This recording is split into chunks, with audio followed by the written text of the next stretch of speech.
guys كما لكم كما يتخونوا لما عاد أنت يخلكم دليل بمجمرتها يا بايزوي كل جزء هم زي نقولكم معرفيو سبب الله لله يخاون مبتئي مالتي أنا كل جزء زبله مالتيو لله مخان زي كونسي نعخاون أنت وعلو خبل بقى من مزرو خو ነገር እኮ ይብሉን ደም ወላ ዝሆን ሕማ ነገር እንዳም ይጋጥሙ ይኸውን ምግባሩ ማለት እዩ ይኹን እምበር ንዝኾነ ሳተን ዘይረብሕ ነገር ኢሉ ወይ ካሲ ኢሉ በቃ ከምዚ ምንም ከምኡ ዘይገደል ክሪእካ ከሎ ዲ አይረኖ ንምንታይ ነገር ክብሎ ዶ ኢሉሲ ካልእ ከምስለካ ወይ ንባዕሉ ከምስለካ ወይ ከዓ ብድልየትካ ትኾይኑ ሽግር ይብሉን በቃ ብድልየትካ ከምስለካ ወይ ከዓ ብድልየትካ ተሳሚዕካ ፀገም የለን በቃ ዝኾነ ነገር ብሰሚዕ ዝኸውን ነገር ትኾይኑ ምንም ሽግር ይብሉን ማለት እዩ እንዲያም ብዙሕ ሕማቅ ነገራት ሕጋው እንዳኾነ መፅእ እዩ ኣብ እንዲያም ካብዚ ብስምምዕ ተኾይኑ ማለት እዩ ና كم تكون الشجر يبلون يا بجديتا نعيم السر وي كم زمسل ثلث اللخاي زحرق كأنهم ككله نسوي زحرقني مرتي أنا حجنا قبل دس ولا قوم كله وي كعدس ولا دس ولا استيقبل كله من ما يقولوني بقى your life is your life أي ملكتني إذا يترني في خلق خسي نسوا جن قومي يبلني تخيل سب جن قومي يبلني بقى حيلي كم زي فتاتنا كذا لملتات so إذا نقدر يبقى زد سامعني مالتيو بعد خليك بقى دلايك أخذ قوم دلايك أخذ المثل كأي أي ملكتني أنا ويام عندي أول فلت أكانيرة خاز ما تخيو نايم على خا أنا زمت أخوها أبنايم علي من رديو ياو جزء الراخي بالنمبر كنا الراخون زي نقبأ سوات نيرنا ونخون So guys, ግን ሎሚ ብዙሕ ምስ ሰብ ኮንታክት ይገበርኒ ምስ ሰብ ኮንታክት ዘይገብረሉ ምክንያት ከዓ ከምቲ ዘልኩኹም በቃ ከም ዘይጭቅጭቅ በኣስ በዚሑ ማለት እዩ እና ንኸምኡስ በቃ ይዛረቦምኒ ማለት እዩ ኢቭን በቃ ያው ምስ ማንም ሰብ ብዙሕ ኮንታክት ይገበርኒ ብፍላይ ከዓ በዚ ሕጂ ሰዓት በቃ ምስ ነፍሰይ ዕረፍቲ ክወስድ ዘለኹ ብጣዕሚ ያው ሰብ ጽቡቅ እዩ ንሰብ ግን sometimes كتعرف ደስ ይብለካ ማለት እዩ ብፍላይ ትጨቃጨቅቱ ኮይንካ ማለት እዩ በቃ ቀጥ ኢግኖር ዝገብሩ ኣነ ዋላ ምሳይ ያው ገዛ ዝቕመጥ ሰብ ይሁን እንድሕር ከም ዝጨቅጨቅ ተብዚሕን ላይ ገለ ማለቴ ብዝምልከቶ ነገር ተኮይኑ ሽግር የብልን ብዘይ መስል ነገር ምሻሎ ጅና ኣብነት ወይ ሕጂ ወለድኻ ትኮይኑ ኣብ ገዛ ናይ ግድን እዮም ክዛረቡካ ኣነ እንዳም ምስ ወለድኻ ምስ ሕዋትካ ከምዚ ምግርጫ ኣይፈጥርን ነይረ ብፍላይ ዋላ ብቴሌፎን እውን ብዙሕ ዓይነት ጋራጭ ወይ ናብ ኮምታት ማለት ይሸለል ይብሎም ማለት እዩ እንታ ምስ ካልኦት ሰባት ግን ብጣዕሚ ኢኻ ትጋራጮ ማለት እዩ ስለዚ ጋራጮ ደስ ኣይብለንን ማለት እዩ እናተጋራጭኻ እናተፀራርፍካ ኣገልገልታት ደስ ኣይብለንን so ንስለኹም እሲ በቃ ፋይዳ ንዘይብሉ ነገር ከምዚ ሽንካ መጥፈኢ ዝኾነ ዓይነት ሪሌሽን ሲ ተተረፈንስ ታይ ፀገም ኣለዎ ኢለ ማለት እዩ መጀመርያ ንኸምኡስ በቃ ገሪፈዮ ማለት እዩ ሪሌሽንስ ኮንታክት ሲ በቃ ምስ ነፍሰይ ሳይ ኢንጆይ ዘይገብር ገለ ኢለ ምስ ገደፍኩ ያው ምስ ገደፍኩ ብጣዕሚ በቃ ከምዚ ነግረኩም ኣይክእልኒ በቃ ብጣዕና ይኹን በቃ ብኩሉ ነገረይ ብጣዕሚ በቃ ደስ ዝብል ስታይ መፅእ ማለት እዩ ያው እዚ ቪድዮ ከዓ ጀሚረ ማለት እዩ ያው ምሉእ ኣይጠፋእኹን እና በቃ ንሓደ ምርዳእ ሰብ ክላለካ ይደሊ I don't know why ግን ተላለዩካ ግን ከመይ ዓይነት ኻ ማለት ኩሉ ሰብ ከም ዝሰምዕ ይፈልጥ ዝኾነ ዓይነት ነገር ክብሉ ንኸለው ብፍላይ ንዓይ በቃ ከም ዝተዳልዮም ከም ዝፀንሑ ይፈልጥ ማለት ብዝኾነ ዓይነት መንገድስ ያፈሊጦም ካ ፀንሑ ገለገለ ሶ በቃ ናኸምስ ደስ ኣይብለካን ማለት እዩ በቃ ከምዚ ደስ ኣይብለካን በቃ ዝርዳእካ ነገር እስከም ዘይርዳእካን ብዙሕ ግዜ ክትከውን ሲ ይድብረካ እዩ ነው أنا guys تأيكلكم دلية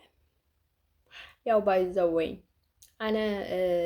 ኩል ነገራት ምስ ነብሰይ ፅቡቅ ገይረ የላለኩም ኣለኹ ይብል ማለት እዩ። ምክንያቱ ሰብ ብደገ ክሪኦ ንከሎ ንዓይ ብፍፁም ክግምተን ዘይክእል ሰብ በቃ ማለተይሲ ብደገስ ብጣዕሚ ኣይርዳእንን እዩ ብደገ ሪኡ ንሰብ ማለተይ ሕማቅ ይሓስብ ማለት ኣይኮንኩን ኩሉ ሰብ ብደገ ሪኡኒ ግን ኣሎ በቃ ከምዚ ምሻሎ ሕማቅ ነገራት ብጣዕሚ ይሓስብ ማለት እዩ። ማለተይሲ ከምዚ ሰብ ምንዓቅ ገለፅ ዓይነቱ ማለተይ ኣብ ምንታይ ተወቂሶም ኣነ ሰብ ክንዕቅ ማለተይ ጎይታ ካብ ጎይታና ኢየሱስ ክርስቶስ ንላዕሊ ወዲ ዝግሄር ዝዓበየ የለን ግን ንሱ ሰብ ኣይንዕቅን እዩ ነይሩ ኣይንዕቅን እዩ ከዓ ማለት እዩ። ትሕያዋይ ሰብ ከዓ ከምኡ ዓይነት ነገራት የብሉን ማለት እዩ። ብሃብቲ ብካልእ ነገር ኣይኮነን ሰብ ከምዚ ስኢሉ ዝብጥረን ካብ ባዕሉ እዩ ካብ ባዕሉ እዩ ከምኡ ዝኸውንና ናም ብዙሕ ነገራት ኣንደርስታንድ ትገብሩና ኣለኹም ይብል ዋላ እውን ብዝኾነ ይኹን ባይዘወይ ምስ ነብሰይሲ ፅቡቅ ገይረ የላለኩም ኣለኹ እና ዝኾነ ይኹን ካብኡ ዝተረፈ እንታይ የብለኩም ደልየ ባይዘወይ ኣብዚ ወፂ ሓቂ ዝዛረብ ዘለኹ ከምዚ ገዛ ክፃወት በቃ ደስ ኣይብለንን እዩ ማለት እዩ። ኣብዚ ወፂ እና ምስለኹም እየ ሓቂ ዝዛረብ ዘለኹ ዝነበርክዎ ቦታ ገለመለታት ማለት እዩ። ያው ኣብ ኢትዮጵያ ነይረ ኣብቲ ዝነበርክዎም ቦታታት እውን ነጊረኩም ነይረ ብሕጂ እውን ፅቡቅ ገይረ ክነግረኩም እየ ሽግር የብሉን ዳሃራ እቲ ቀንዲ ነጥቢየ ዝነግረኩም ዘለኹ መጀመርያ እና ጋይስ በዚ ሕጂ ሰዓት ከዓ ምዘባ ያለን እየ ማለት እዩ። ያው ሰብ ፅቡቅ እዩ ገለ መልታት ከም ዝበልኩም ሓደ ግዜ ምክሪ ይቕበል ኣለኹና እና ጋይስ ያ ከምቲ ዝበልኩሞ ያው ብዙሕ ምክንያታት እዩ ዘለኒ ሰብ ከይቀያረብ ዝገርመኒ ማለት ዝገብረኒ በቃ እንታይ ኣይደኖ ሕጂ ንኣብነት ኤርትራ ወይ ኢትዮጵያ ክብል ከሎ ይብሉ ብጣዕሚ ስታይ ይኾኑ ሰባት ማለት እዩ። በዚ ሓደ ወገን በቃ ኣሜሪካ ገለ ኢሎም ብጣዕሚ ኣኸረርቲ ማለት እዩ። ኣብ ዘይምልከቶም ነገራት እዮም ሲ ካባይ ንላዕሊስ ንዓይ ክሓልሉ ኣይክእልንዮም ግን ብጣዕሚ ኣኸረርቲ በቃ ሲኢሎም ዘይምልከቶም ነገራት ኣትዮም በቃ ከምዚ ምሻሎ ሓሪፍ ተመሲሎም ገለበልታት ብዙሕ ነገራት ክገብሩ ዝደልዩ ሰባት ኣለዉ። ብኡ ኣንፃር ከዓ በቃ ከምዚ ኢትዮጵያ ኤርትራ ኢሎም ከዓ ስታይ ዝገብሩ ሰባት ኣለዉ። ኤርትራ ኢትዮጵያ ያው ኣነ ከም ዝበልኩኩም ማለት እዩ ያው ኣብ ኢትዮጵያ ነይረ እምበር ኢትዮጵያዊት ኣይበልኩን ማለት እዩ። ኣብዚ ወፂ ክሊር እየ ዝዛረብ ዘለኹ ባይዘወይ ሰብ ባዕሉ ሲኢሉ ከምዚ ንሓደር ዝቃየር መስሎም በቃ ከምዚ ነፋሒቶ እዩ ገለ ይመስሎም ኣይነን ከ ንባዕሎም ከምኡ ስለ ዝኾኑ ይመስለኒ በቃ ሰብ ሓደ ዝሓድር ዘሎ ኣይመስሎምን እምነት ወላ ሓደ ለይተሓድሩ በቃ ከምዚ ዝቕይር ዘሎ ገለመታት እዩ ይመስሎም እና ንሱ ክብል ኢሉ እዩ ኣይዶን ዋይ ቀደም ብጣዕሚ ፅቡቅ ነይሩ ማለት እዩ። ነብሓቂ ንዘይትኾኖ ነገር ኣነ እዚ ነገር እዚ በቃ ዝፈለጥ ኩላ መዓልቲ ዘይኮነሲ ካብ ኣፈይ ዘውፃእ ኩላ መዓልቲስ ብጣዕሚ ኣተጣዕሰኒ ማለት እዩ። በቃ ሱቕ ኢለተ ዝኸውን ነይረስ ንዓይ ብጣዕሚ ፅቡቅ ነይሩ ማለት እዩ። ኦልሬዲ እቲ ምፍላጥ ፈሊጠ ኣለኹ እቲ ዕላማይ ክገብሮ ዝነበርኩ እየ ምገበርኩ እና ካብኡ ብዝተረፈ ከዓ ያው ኩሉ ነገር ያው በቃ ምንም ዝተቀየረ ነገር የለን ሙሉእ ፍሉም ነገር ዝመፅእ ዘለና ያው በቃ ሰብ ማዕድ ኮይኑ ሲኢሉ እዚ ዘካይደለ ከም ዝገበረ ትግበረ ሲኢሉ ሳከት ማለት እዩ። ናብ ሂወትካ መፂኡ ወላድኻ ዘይሕዞ ቦታ እዩ ዝሕዝ ማለት እዩ። ናብ ሂወትካ ኣትዩ ዝኾነ ሰብ ብጣዕሚ ደባሪ እዩ ማለት እዩ እና ንሰለኹምስ በቃ ብጣዕሚ ይደብር ማለት እዩ ጋይስ ብዙሕ ነገራት በቃ ማለት እንታይ መበፂሐ እያ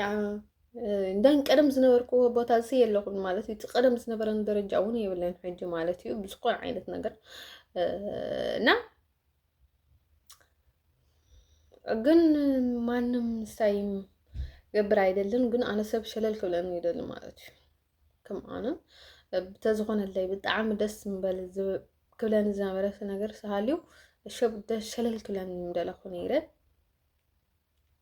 ዝኾነ ይኹን ሰብ ሸለል ክብለኒ ምደለኹ ነይረ ግን ሓቂ ዘረባ ከም ትበልኩም በቃ ኣነ ገለ ነገር ከም ዝገበርኩ እዩ በቃ ከምዚ ስታይ ዝኸውን ሰብ እና ጋይስ ክሊርሊ ያው ክትነብር ተለኻ ብዙሕ ፈተናታት እዩ ዝገጥመካና ያው ምዝራባይ ምንም ችግር ዘለዎ ኣይኮነን ግን ናይ ሰብ ነገር ግን ብጣዕሚ በቃ ዝብረካና ብፍላይ ከዓ ኤርትራ ኢትዮጵያ ትልተለኹም ሰባት ማለት እዩ ከምቲ ዝበልኩዎም ኤርትራ ጽቡቅ ኮይና ንባዕላ ኢትዮጵያ ጽቡቅ ትኾነ ንባዕላ ማለት እዩ ኣነ ማለት ኤርትራ ጽቡቅ ኮይናስ ኣነ ከም ኤርትራን ጽቡቅ ትኸውን ኣይክእልኒ ማለት ጥዒት ትኸውን ኣይክእልኒ ኢትዮጵያውን ከምኡ ጥዒት ኮይና ዋላ ሕማቅ ኮይና እውን ከምኡ ክኸውን ኣይክእልኒ ማለት እዩ ኣነ ሕማቅ ኮይነ ባዕለይ ጽቡቅ ኮይነ ባዕለይ ማለት እዩ እዚ ናይ ባዕለይ ነገር ናይ ባዕለይ ተፈጥሮ እዩ ዘለኒ ማለት እዩ ስለዘይኮንኩ ማለት እዩ ተዝኸውን ነይረስ ንዓይ መሓሸኒ ነይሩ ማለት እዩ ስቲል ምስ ሰብ ተሰማማዕኩ ነይረ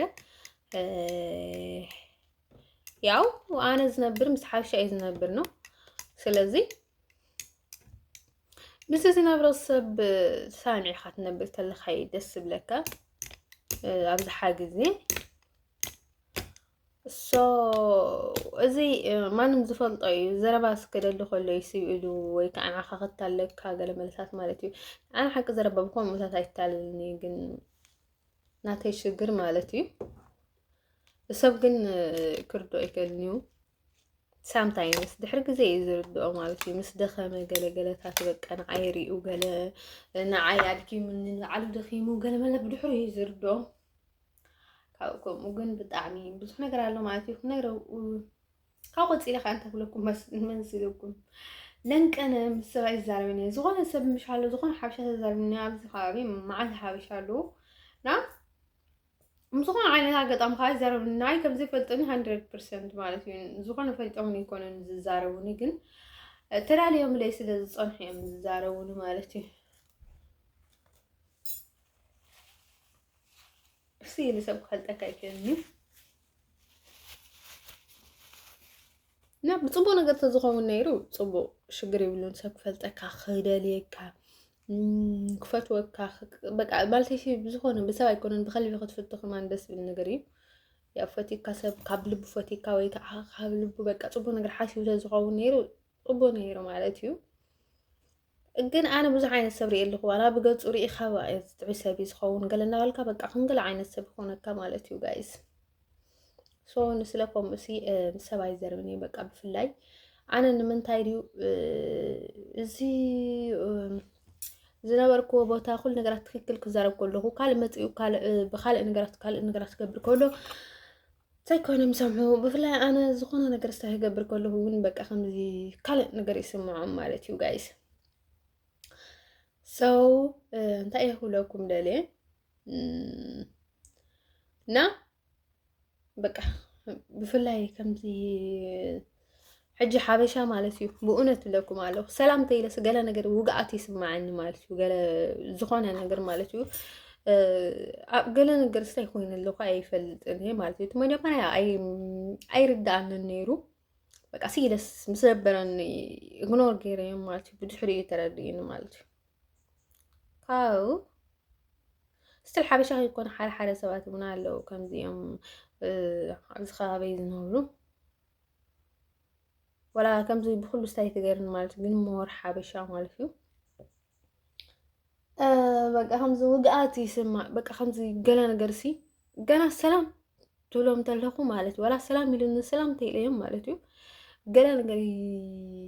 ገለ ውግኣት በቃ ብውሽጠይ ገለ ነገር ስታይ የጅምረኒ ማለት እዩ ቃንዛ ይጅምረኒ ኣይዳኑ ባዕልኹም ኢኹም ባይዘወይ ብዙሕ ዘረባሃ እናበልኩም ናይ ሕማም ስታይ ገይርኩምኒ ሕማም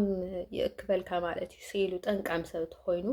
ናን ስለኹም እዩ ዝኸውን ኣይደኑ ዋይ ኣነ ዝብሎ ዘለኹ ሓሰት ክመስለኩም እንከሊ ማለት እዩ ሚእቲ ካምቲ ሓቂ ዛረብ ዘለኹ ማለት እዩ ብእውነት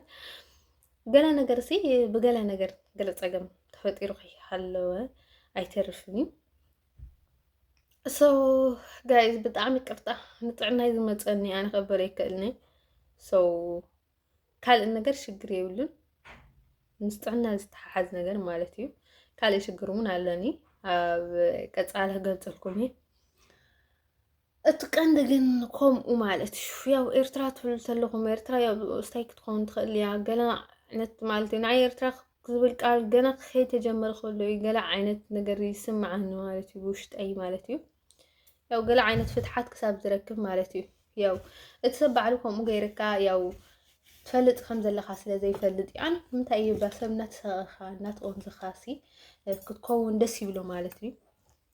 ከመይ ገይረ ኣነ ሕጂ ብጣዕሚ እናተቐንሰኹ ገለገለስ ምሳኽ ሰብ ክስሕቕ ክዕልል ገለ መለታት እስቲል ብጣዕሚ እናደበረኒ ማለት ዝሓለፈ ግዜ ዋላ እንታይ ዝገበረኒ ሰብ ተሃልዩ ብጣዕሚ ዝድብረኒ ነይሩ ኣይደኖ ክነረኩም ኣይከድኒ ናሲ ከምኡ እናበልካስ ምስ ሰብ ክትከውን ደስ ኣይብለካኒ ብጣዕሚ ደባሪ እና ኣብዚ ዝኾነ ሰብ የዝብሎም በቃ أتسمعين خمس لين قليل ما يسمعني كم يزول مالتي مالتي ያው ኮሙ በቃ ኸም ይብሎም ማለት እዩ እና ባይዘወ ሽግር ተፈጢሩ ኣሎ ሽግር ክፍትሕ ኣለዎ ንቅድም ማለት እዩ ዝኾነ ዓይነት ነገር እንዲያም ሕጂ ተመሓይሸ ዝኾነ ዓይነት ነገር ተሃልዩ ኣነ ካብ ምግባር ማለት እዩ ነብሰይ ዝኾነ ነገር ተጋጢምኒ ካብ ምግባር እንድሕር ኣይብልኒ ማለት እዩ ቃቲ ነገራት ከየ ማዕራርኽዎ እንድሕር ኣይብልኒ እና ጋይስ ገና ነገር ከይተፈጠረ ባይ ባይ ማለት እዩ ኣነ ሓቂ ዘረባ ዋላ ኢትዮጵያውን ኢትዮጵያ ኤርትራ ገለ ክብል ተሎ ብጣዕሚ ሳይ በቃ ከምዚ ምሻሉ ገለ ነገር ይስማዓኒ ብፍላይ ኤርትራ ትብል ተሎ ኣይደን ገለ ዓይነት በቃ እሳተ ገሞራ እዩ ዝግንጠለኒ ማለት እዩ ምስኡ ከዓ እንታይ ኣሎ መሲልኩም ሽግር ያው ከምኡ ካብኡ ከዓ በቃ ዝኾነ ነገር ማለት እዩ ዋላ ንጥዕና እውን ትክክለኛ ዝነበርኩዎ ቦታን ትክክለኛ ናተይ ትክክለኛ ላይፍ ክዛረብ ከለኹ ብጣዕሚ ደስ ይብለኒ ማለት እዩ በቃ ከምዚ ፅቡቅ ነገር ይስማዓኒ ማለት እዩ ኣይቲንክ ከምዚ ሕማቅ ማለት ግብኣት እውን ስለ ዘይነበረኒ ይኸውን ያው እቲ ዝነበረካዮ ዘይኮነሲ እቲ ዝኮን ንስኻ ኮንካ ዝነበርካዮ ነገር እዩ እቲ እምበር ያው ኮንካዮ ዝነበርካ ነገር እዩ መስለኒ ይሰርሕ እምበር ንስኻ ዝነበርካዮ ቦታ ያው ብድልየትካ ዘይነበርካዮ ትኮይኑ ብፍላይ ምንም ዘረባ የድልን እዩ ግን ዘረባ ይገድፍን እዩ ሰብ ብጣዕሚ ከምዚ ዝኾነ ሕማ ነገራት ምሕሳብካ ይገድፍን እዩ ሶ እና ጋይስ በቃ ክልቲአን ናተይ ስለ ዘይኮና እየን የዝብል ኣነ ማለት እዩ ኤርትራን ኢትዮጵያን ናተይ ስለ ዘይኮና እየን ይብል ማለት እዩ ካብኡ ናብኡ ግን ያው ከምቲ ዝበልኩኩም ኣነ ኣብ ኢትዮጵያ ነይረ በቃ ከም ኢትዮጵያዊት ነይረ ያው ምንም ክትብል ኣይትኽእልኒ ከዓ ኢትዮጵያ ንዓይ ጎቲታ ይወሰደትንን ያው ነይረ እያ ኢቭን በቃ ጉድ ታይም በጣም ደስ ዝብል ግዜ ነይሩ ምንም ነገር ያው ካብ ናብረኻ ወይ ካብ ካልእ ሽግር ተዘይኮይኑ ምንም ሽግር ኣይነበረን ማለት እዩ ብፍላይ ከዓ ከምዚ ኣብ ስደት ተሸጊርካ ምስ ሰብ ተፀጊዕካ ስለዘይትነብር ምስ ስድራኻ ስለትነብር ገለ ብኸምኡስ ምንም ዓይነት ሽግር ኣይፍጠርን ማለት እዩ እንዲያም ኣነ ብጣዕሚ ሰብ ዝፈለጥኩ እንደገ ምስ ወፃኹ ማለት እዩ ከምዚ ንስዑድ ምስ ወፃኹ ያው ኩሉውን ፈልጦም ነይረ ሃቅ ዘረባ ግን ሞር በቃ ክንድዚ ሰብ ምንም ምስኪን ሰብሲ ክንድዚ በቃ ብጣዕሚ ሕማ ነገር ተሓስብሉ ምዃኑ ገለገልታት ሊብያ ኣብ ሊብያ እና ኣብኡ ገለ መለልታት ኣብ ስዑዲ ገለ ተዓዝየ ማለት እዩ ንእሽተይ ነገራት ተማሂረ ካብኡ ዝተረፈ ግን ያው ይፈልጥ ነይረ ማለት እዩ ያው ብዙሕ ነገራት እውን ትሰምዕ ፈልጥ ነይረ ብዙሕ ነገራት ማለት እዩ እና ሕጂ ኣሜሪካ ክብል ከለኹ ከዓ በቃ ብጣዕሚ ደስ ይብለኒ ማለት እዩ ፅቡቅ ነገር ይስማዓኒ በቃ ጥዕና ይኹን ኩል ነገር ኣይሲ በቃ ኖርማሊ ፅቡቅ ነገር ይስማዓኒ ማለት እዩ اتوالا زخون السب مالتيو صبو نجر تزي كوينو كون አይደልኝም زي كونه نجر كون አይደልኝም በቃ ዝሆነ ዝቀብዶ ነገር አለው ማለት ነው በውሽጡ ሲ كون እንደሊውን በቃ ደይሳምዑ ነገር አለው ማለት ነው ስለዚህ ንዓይውንኩም የጋጥም እንደሎ ጋይስ እና ሕጂ ሓደ ሰባት ካለው አሜሪካ ተሎም ተለኻኻ በቃ ገለ ነገር ይሰምዑ ማለት ነው ጋይስ በቃ ተስዮም ይኸዱ ገለ መለ በቃ ከምዚ በቃ በጣዕሚ በቃ ዋ ቀደም ማለት ነው ቀደም ሓደ ሰባት አለው በቃ ሸለል ይብሉ ምንም አይብሉን ማለት ነው ያው አነም ንዓለይ እኮ በጣዕሚ ይድብረኒ አሜሪካ ኸብድ ንዓለይ ሲድብረኒ ማለት ነው ስልችወኒ ክብል አይደለን ማለት ነው ጋይስ ነግረውኩም ሐቅ ህዛረውኩም ማለት ነው ዘይኮንኩ ወእየኽብል ሲ አይደለኒ ማለት ነው نجنا أبنت كالبوتا ولا عجى أمريكا وانت زي كوينة قبل عيدلن مالك هي قبل عيدلن يعني تقد قبر اللي نا جايس أي كون كي كون سي حج كوينة وان قبل عيدلن مالك نقبل جن زجد نقرأ له مالك جايس بسبب زي كونه سي بوشتي نقبل قبر نقرأ له خابز زرفة قلنا عندهم كبل ون عيدلني كوينة ون كبل عيدلني بزح ون شلل يبل لا ያው ብጣዕሚ ከም ዝምሻሎ ዘለኹ ቦታ ግን ካልእ እውን ክኸውን አይደለኒ ካልእ ዘይኮንኩዎ እውን ክኸውን አይደለኒ ኣነ ዝኮንኩዎ ክኸውን ዝደሊ ማለት እዩ ሕማቅ ይኹን ፅቡቅ ይኹን ዝኾነ ይኹን ማለት እዩ ዘይኮንኩዎሲ ዘይኮንኩስ ክኸውን አይደለኒ ምንም ነገር ዘይኮንኩ ክኸውን አይደለኒ ሕጂ ንኣብነት ብዙሕ ግዜ ሲ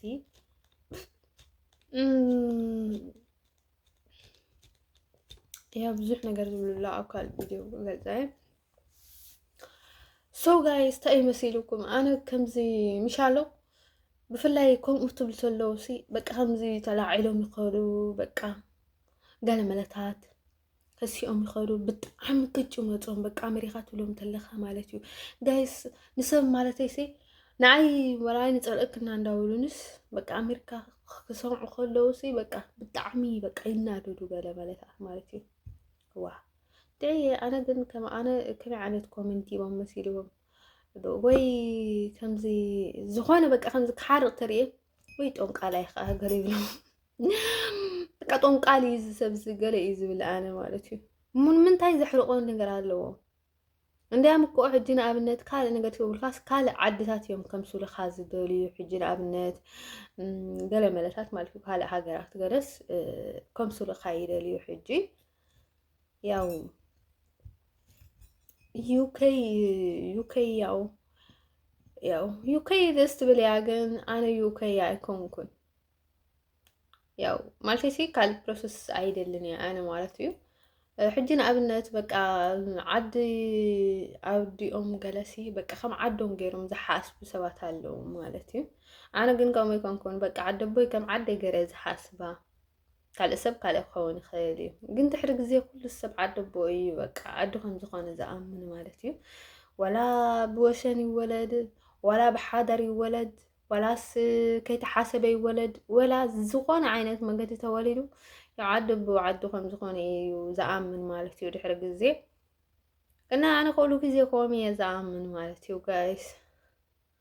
ወላ ሕጂ ንኣብነት ተዘይከውን ነይሩ ኣነ ሕጂ ንኣብነት ተጋጊ ኣብዚ ሕጂ ተጋጊ ኣሜሪካዊት ከይኮንኩሲ ኣበይ ኣሜሪካ ጥራሕ ስለ ዝነበረ ኣሜሪካ ኢለዮ ኢለ ተዝህሉ ነይረ ደጊመ ከማን መቐየርኩ ነይረ ማለት እዩ ጋይስ ዘይኮንኩ ክኸውን ኣይደለኒ ኣነ ወላ ሕማ ፅቡቅ ገለ መለ ስለ ዝኾነ ዘይኮነሲ ዘይኮንኩ ክኸውን ኣይደለኒ ሶ ከምቲ ዝበልኩም ኣነ ከዓ ናብ 2 ናብ 3 ናብ 4 ክምቀል ኣይደልን እየ በቃ ኣነ ሓንቲ እየ ናብ ሓንቲ ኢኻ ክኸውን ዝደሊ ማቲት ዝበለፀ ነገር ከዓ ያው ናይ መሪፅካ ዘይኮንካሲ ኢኻ ናብ ሓቂ እዚ ሕጂ በቦኻ ዝኾነ ነገር ብምርጫ ኮንካን ትገብሮ ማለት እዩ ኢኻ በቃ ፈቲኻ ጸሊእኻ ንስኻ ዓድቡኻ ይዓድኻ ዝብሉኻ ማለት እዩ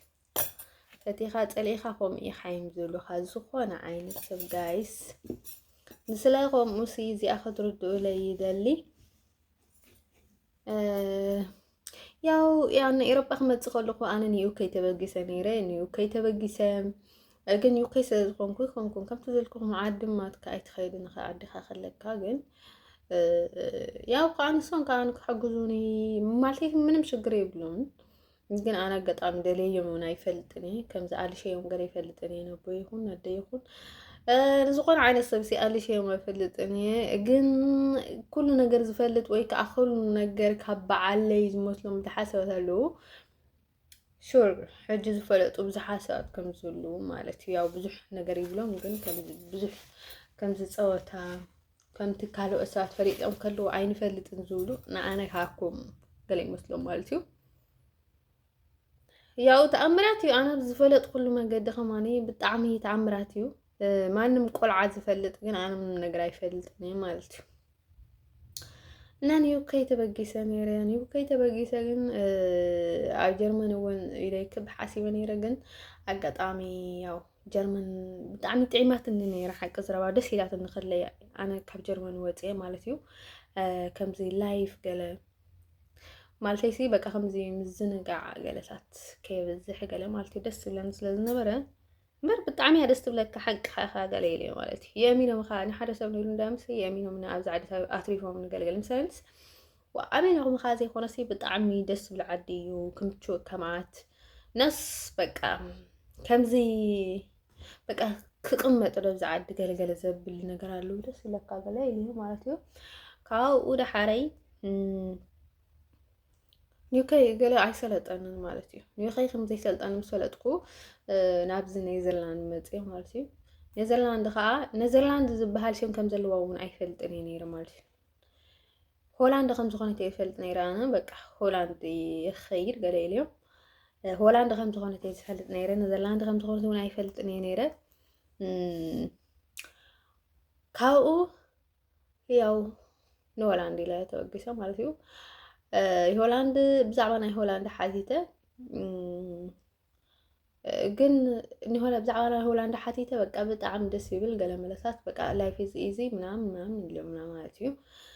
በቃ ላይፍ ኢዝ ኢዚ ኢሎም ማለት እዩ ኣነ ከምዚ ፎከስ ቅልል ዝበለ ሰብ ላይፍ ደስ ዝብለኒ ማለት እዩ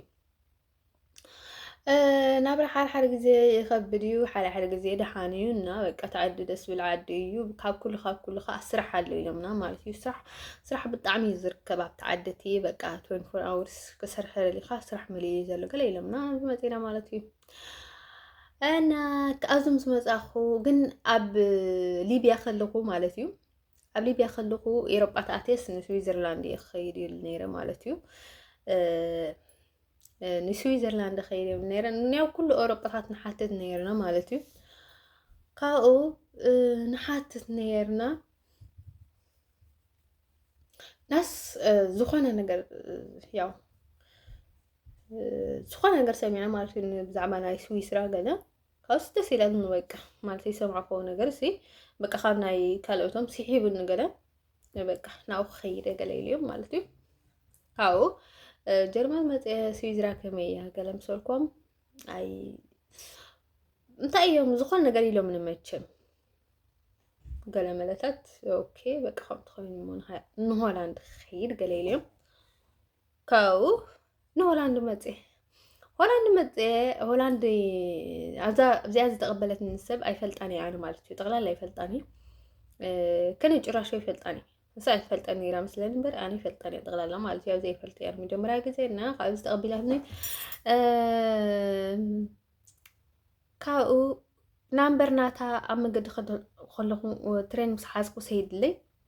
ወይ ናትክ ክበኣየ ኢልንባ ኣነ ባዕለይ ክኸይደ እንዳሚለዮም በቃ ሰብ ኣይድለየኒ ያው ምንም ኣይሸግረን እዩና ባዕለይ ክኸይደ ፀገም የብሉን ገለ ኢልዮም ጥራሕ ትሬን ቁረፅ ላይ ገለ ኢልዮም ማለት እዩ ካብኡ ዳሓረይ ኖ ማለት ሰብ ሞ ንገብረልከ ኢና ገለ ኢሎም ኣራይ ኦኬ ኢልዮም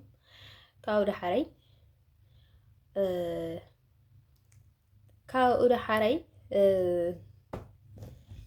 نيذرلاند إلاتن مالتيو تا نمبر ناوزم سوالكو سي نيذرلاند إلاتن نيذرلاند كزبها شين كم زلوا سي أي فلتاني نيرة زعد مالتيو أنا هولندا ترحم تخونة هيز فلتاني نيرة مالتي هولندا زبل شين كم زلوا ترحي فلت نيرة أنا جاي ساب زعد مسمت أخو خا بقى يوكي يقولون مالتيو يوكي سر مالتي دست بلني يا تبقي سوون نيرة يا حاشة عدو سلازو خونات قاله نخمس تبقي نيرة مالتي قال بروسيسور حاسبكون يا علامة حانتن يا علامة كأخذ لك زينة علامة لا تني نا ناس بقى ديلي يوكي قلملات يقولوا مالتي حجي اتحاجر زي كونت هي استاك جبرك تدلي سبعلو نابدس ولو قيرك كيدل مالتي مالتي هل خديو تايو مالتي سين تاي ترجم علو سب زي كنا نقدر كخون سين تاي عابسلو نعو مالتي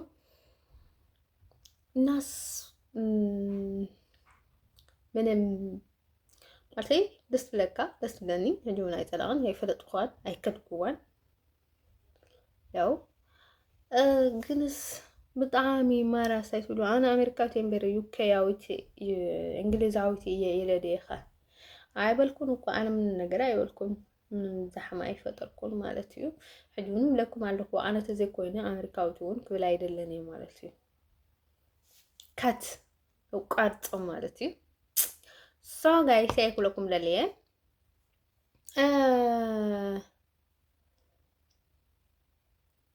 ያው أنا ما نمسب معلو استاين قبركا كتري አይፈልጥኒ ግን ሓበሻ ባዓሎም ጠንቀምቀም ዝብሉ ሰባት ኣለው ማለት እዩ ኣለው ጋይስ ሕጂውን ክሳብ ሕጂውን ዩኬ ትብሉ ማለት እዩ ምኸድኩ ነይረ ኣነ ደስ ብለኒ ማለት እዩ ብዝኾነ ዓይነት መገድስ ምኸድኩ ነይረ ደስ ብለኒ ዩኬ ግን ኣጋጣሚ እቲ መጀመርያ ምስ ስለዘይሰለጠኒ በቃ ኣብዚ ዓዲ ኮፍ ክብል ወሲነ ኮፍ ኢለ ማለት እዩ زعدون دحاني هاي تسلانيا خمزي مشالو بفلاي كتقمط الله خلي خاسي خمزي بقى مشالو ترغاقي خاقن نبرد لا بخاله نغرات مدنا لباتك زيك سامعك يخእል ግን ኣነ ክነብረላ ከለኩ ግን ብጣዕሚ መቻእትኒ ማለተይ ሲ ምቾት እኳ ከምቲ ዝበልኩም ጥዕና ፀገም ስለ ዘለኒ ብዙሕ ምቾት የብለኝ ብዙሕ እንዲያም ብዙሕ ችግር ብዙሕ ነገራት ኣጓኒፉኒ ማለት እዩ ብዛዕባ ዘለኹ ግን በቃ ክነብረላ ግን ተረጋጊዕካ ከምዚ መንፈስካ ዝረጋጋዓሉ ምሻሎ ከምኡ በቃ ረጋውን ተረጋጊዐ ዝነብር ምንም አይመስለንን ማለት እዩ ሶ ጋይስ ብዙሓይ ትዛረቡ በቃ ጽምንኩም ነው ካብዚ ዓዲ ካብዚ ኣትኮ ዩኬ ክትብሉ እኮ ርእሲ ያዘርኩም ላይ ርእሲ ያዚሮም ላይ እኮ ኣየር ኣዳሉ ላይ እንዶ ኣየር ገንዘብ ኩል ነገር ኣዳሉ ላይ